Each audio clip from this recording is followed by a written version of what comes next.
Ladies and gentlemen, welcome to the road to the 75th Miss Universe. This year, the competition takes center stage in beautiful Puerto Rico. Who will become the next Miss Universe? Stay with us for the latest news, exclusive updates, and everything you need to know. This is your Miss Universe Update. Magandang araw Pilipinas and good day pageant lovers! Congratulations! Nakakatuwa at nakakabilib ang bagong development na ito para sa ating pambatong si Bea Wyndorski.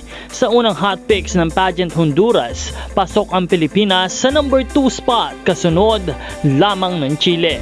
At ang mas nakakatuwa, ang ranking na ito ay mula mismo sa isang Latin American pageant platform. Kaya malaking bagay na napapansin at kinikilala si Bea sa international pageant community. Narito ang kanilang Miss Universe 2026 first hot picks by Pageant Honduras.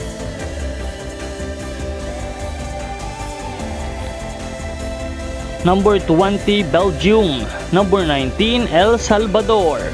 18, Curaçao. 17, Usuvi. Number 16, Peru. Number 15 spot, Uganda.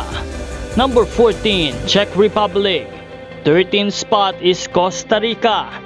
At rank number 12, New Zealand. Number 11, Argentina. And number 10 spot is DR Congo. Number 9, Myanmar. Number 8 is Dominican Republic. Number 7, Brazil. And number 6 spot is Netherlands. And now let's get to know their top 5 finalists. Number 5, Spain. Number 4, Venezuela.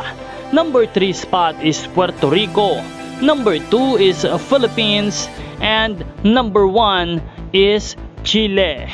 There you have it, ladies and gentlemen, the first hot picks coming from Pageant Honduras for this year Miss Universe 2026 competition. Just comment down below and support your favorite candidate, and don't forget to like and subscribe. Support your favorite candidates and leave a comment.